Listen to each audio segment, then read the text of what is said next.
गुरु प्रेम क्या है? गुरु से आसक्ति क्यों होती है? जिस क्षण से अज्ञान का अंधकार आपने ज्ञान के प्रकाश से हटा दिया, तब से आपके प्रति बहुत अभाव है।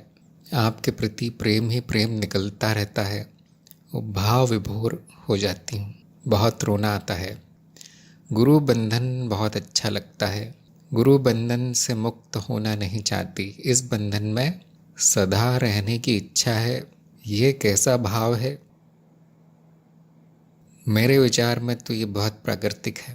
शायद सभी के साथ ऐसा होता होगा जिनमें ज्ञान की प्यास है, ज्ञान तृष्णा, उनको वो मिल जाए तो मन में अभाव आना बहुत प्राकृतिक है। जैसे प्यासे को पानी मिल जाए जो 2-3 दिन से प्यासा है, तो उसके मन में पानी देने वालों के लिए प्रेम, अभाव, हर प्रकार का भाव, सकारात्मक भाव आएगा ही। ये तो प्राकृतिक है। आसक्ति क्यों होती है? ये भी प्राकृतिक है। जीव ये कहता है कि यही मेरा कल्याण है, यही मुझे सब मिलेगा, यही मेरा सुख है। जैसे पानी का उदाहरण मैंने दिया, वो व्यक्ति कुछ दिन के लिए तो ऐसा सोचेगा कि यहाँ पानी भी मिला, छाया भी मिली, शायद खाना भी मिलेगा, और वो वहीं रह जाता है। हाँ, कुछ दिनों बाद प्यासा व्यक्ति जो प्यासा नहीं है, थोड़ा सा जागता है कि मैं क्या सोच रहा था, मेरा काम तो हो गया, मुझे पानी मिल गया। पिलाने वाले का काम भी हो गया। पानी पिलाने वाला तो बैठा नहीं है कि भाई रोज पी लो पानी मुझसे। वो तो आसक्त होके नहीं बैठा है, वो तो पकड़ के नहीं बैठा है मुझे। ऐसे बुद्धि जागृत होती है कुछ दिनों के बाद, और वो अपने रास्ते चल देता है। तो अगर बंधन हो भी जाए तो उसकी इतनी समस्या नहीं है जितनी कि बंधन में बंधे रहना। ये इच्छा कि गुरु का बंधन समाप्त ना हो, ये भी समस्या नहीं है, लेकिन उसका समाप्त ना होना समस्या है, क्योंकि गुरु की तरफ से तो कोई बंधन है नहीं। बंधन होने के लिए दोनों तरफ से इच्छा होनी चाहिए। जैसे आप किसी से हाथ मिलाते हैं तो दोनों को हाथ मिलाने की इच्छा होनी चाहिए। दोनों एक दूसरे का हाथ पकड़ते हैं तब हम कहेंगे हाथ मिलाया है। अगर एक ही व्यक्ति हाथ पकड़ा रहे और दूसरा छुड़ाने की कोशिश करे तो उसको सही नहीं माना जाता। तो क्योंकि गुरु की तरफ से ना आसक्ति है न बंधन है।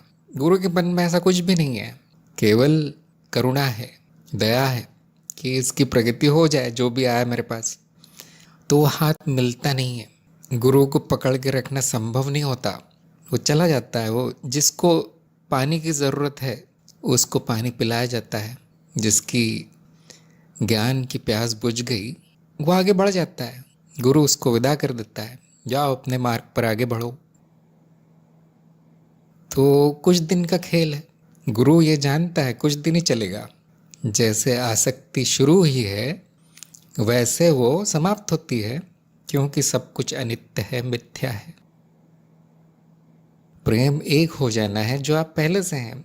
जिसको ज्ञान हो गया उसके लिए गुरु कोई अनजान व्यक्ति नहीं रहा, वो मैं ही हूँ। वो कोई भाव या विचार नहीं रहा या कोई व्यवहार नहीं रहा, वो मैं ही हो गया। ऐसे ही सभी व्यक्ति, सभी जीव, यहाँ तक कि कंकड़ पत्थर भी मैं हूँ। इसलिए गुरु कोई विशेष नहीं है। जिसको ज्ञान है उसको।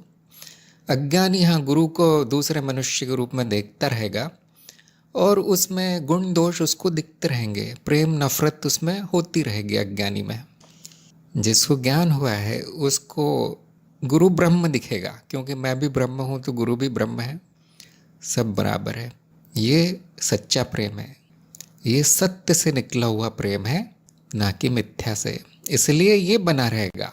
जो सत्य है उसका लक्षण क्या है? वो बदलता नहीं, अपरिवर्तनशील, नित्य। तो एकता सत्य है, इसलिए एकता प्रेम है, क्योंकि वो जाता नहीं है।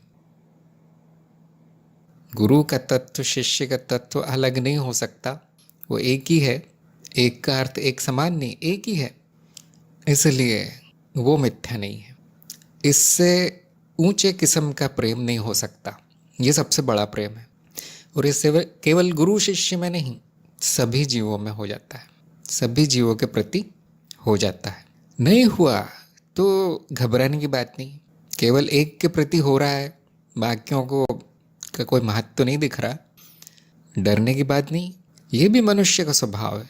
उससे वो सत्य असत्य नहीं हो जाएगा कि एक मनुष्य के मन में प्रेम भाव नहीं आ रहा, कोई बात नहीं, उससे सत्य असत्य नहीं हो जाएगा, सत्य तो सत्य ही रहेगा, प्रेम तो प्रेम अपनी जगह पर रहेगा, वो नहीं हट सकता। उसकी प्रतिक्रिया नहीं हो रही है एक व्यक्ति में, उससे कुछ बड़ी बात नहीं है, व्यक्ति तो मिथ्या है। तो जो एकता है, एक तत्व की एकता, मनुष्य शरीर की नहीं, तत्व की एकता सभी में प्रेम के भाव में प्रकट होती, वो उसका थोड़ा सा बदला हुआ रूप प्रकट होता है, जो ज्ञान होने के बाद शुद्ध रूप दिखेगा। तो आने जाने अनुभवों को देखते रहिए, वो समाप्त नहीं होता प्रेम। और ये जो अवस्था है वो जैसे आई है वैसे चली जाएगी।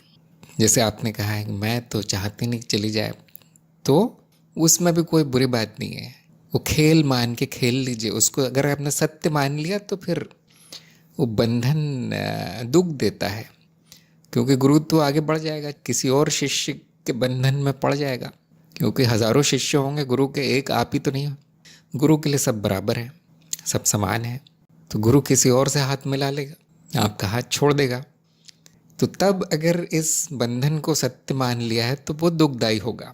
ध्यान दीजिए,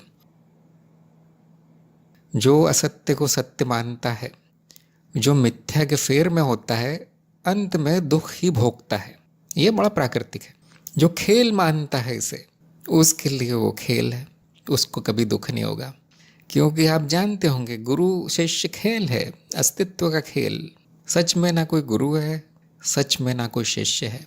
तो अगर आपने उस बंधन को खेल के समान, बच्चों के खेल के समान लिया है, स्वीकार किया है, तो कोई दुख नहीं होगा, उसमें आनंद ही आनंद है। फिर चाहे उस गुरु के 1000 शिष्य हो, चाहे लाख, या गुरु ही ना रहे, जिसे आप गुरु समझते हैं वो गुरु तो है नहीं, वो तो मिट्टी ने रूप लिया है थोड़ी देर के लिए, मिट्टी हो जाएगा वो गुरु, तो भी वो खेल जारी रहेगा।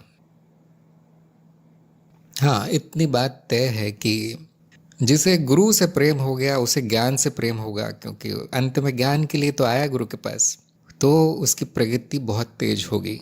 जिसे गुरु से प्रेम नहीं है वो थोड़ा दूसरे गुरुओं को ढूंढता रहेगा कुछ दिन, जब तक उसे कोई प्रिय गुरु नहीं मिल जाता, और तब उसकी प्रगति होगी। ये देखा गया है, लेकिन नियम नहीं है, ऐसा नियम नहीं है। उसका खेल थोड़ी देर और चलेगा, अभी उसके लिए शिष्य समाप्त नहीं हुआ है, अभी उसके लिए गुरु समाप्त नहीं हुआ है, अभी एक नहीं हुआ है वो, इसका मतलब प्रेम नहीं हुआ है।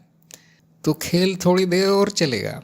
जिसने यही देख लिया कि गुरु और शिष्य एक है, मैं और गुरु एक ही हैं, उसका खेल वैकल्पिक हो गया, वो जैसा चाहे खेल सकता है, या बंदी हो गया, खेल समाप्त हो गया।